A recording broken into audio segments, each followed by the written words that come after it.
Assalamualaikum warahmatullahi wabarakatuh. Kami dari kelompok 1 mata kuliah metode penelitian dari kelas 4 PGSD A8. Pada kesempatan kali ini kami akan membahas tentang materi konsep dasar ilmu, ilmu pengetahuan dan penelitian.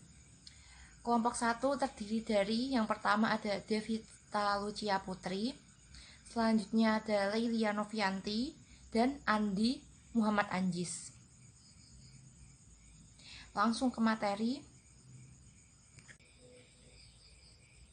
Pertama, yang akan kita bahas adalah definisi ilmu dan pengetahuan.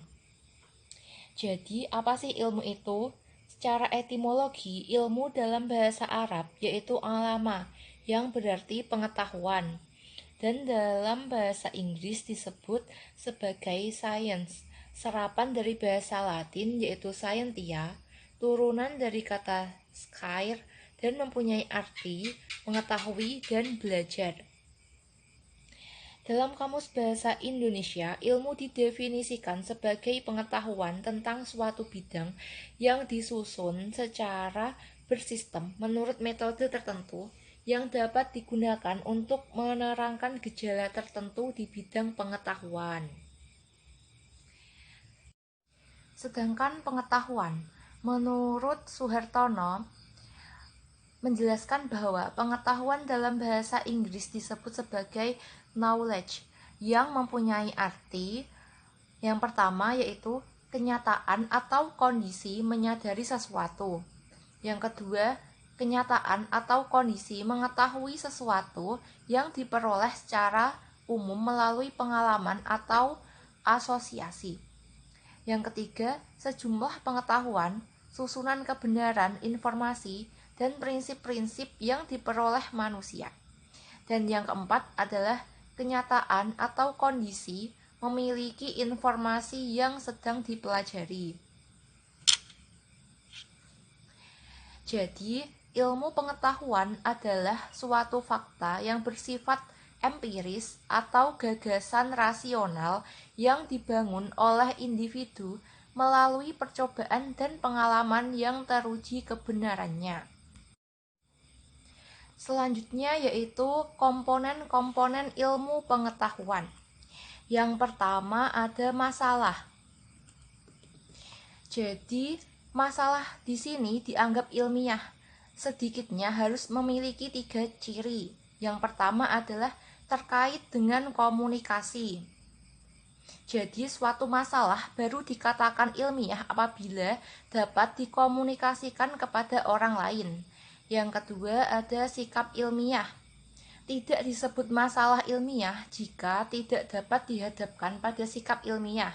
Lalu ada metode ilmiah, yang berarti tidak akan ilmiah suatu masalah apabila tidak terkait dengan metode ilmiah.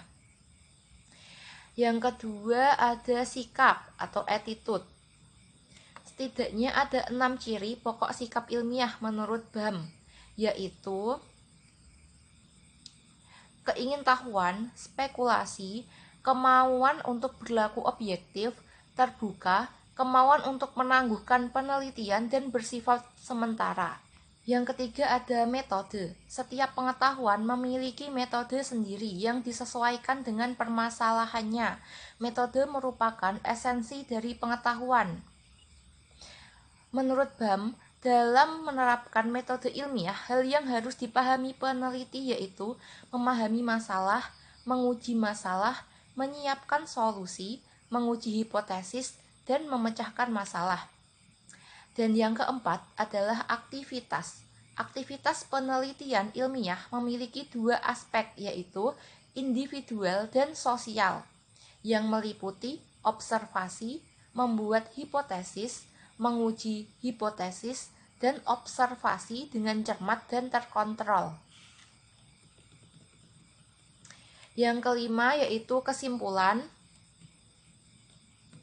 Kesimpulan merupakan penilaian akhir dari suatu sikap, metode, dan aktivitas. Kesimpulan ilmiah tidak pasti tetapi bersifat sementara dan tidak dogmatis.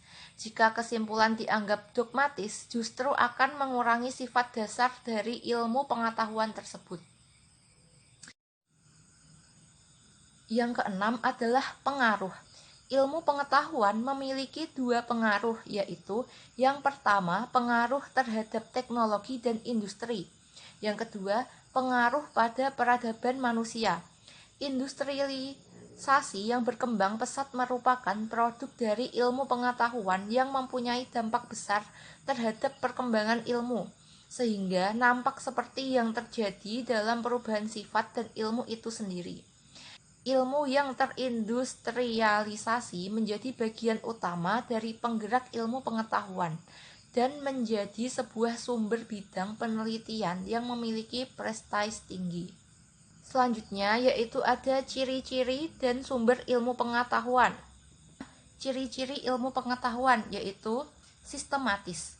Sistematis mengandung makna ilmu pengetahuan disusun secara berurutan atau teratur yang memiliki fakta-fakta penting yang saling berkaitan. Lalu ada objektif. Objektif berarti menjelaskan apa adanya sesuai dengan fenomena yang terjadi. Lalu ada rasional, bermakna bersumber pada pemikiran rasio yang mematuhi kaidah-kaidah logika. Lalu ada general, yang bermakna kualitas ilmu pengetahuan dapat merangkum keseluruhan fenomena yang bersifat umum. Artinya, kebenaran yang didapatkan dapat diterapkan untuk fenomena yang sama tanpa terikat ruang dan waktu. Lalu ada reliable, yang bermakna dapat diperiksa kebenarannya, diselidiki kembali atau diuji ulang. Lalu ada komunitas, yaitu dapat diterima secara umum setelah diuji kebenarannya oleh ilmuwan. Selanjutnya yaitu objek ilmu pengetahuan. Di sini dibagi menjadi dua, ada objek material dan objek formal. Objek material adalah objek yang dihadirkan dalam pemikiran atau penelitian, baik yang bersifat materi seperti benda-benda maupun yang non-materi seperti masalah, konsep, dan ide-ide. Objek formal berarti dari sudut pandang mana suatu objek itu diselidiki. Misalnya penelitian tentang manusia ditinjau dari aspek fisiologi tubuhnya, maka objek materialnya adalah manusia, sementara objek formalnya adalah aspek susunan tubuhnya.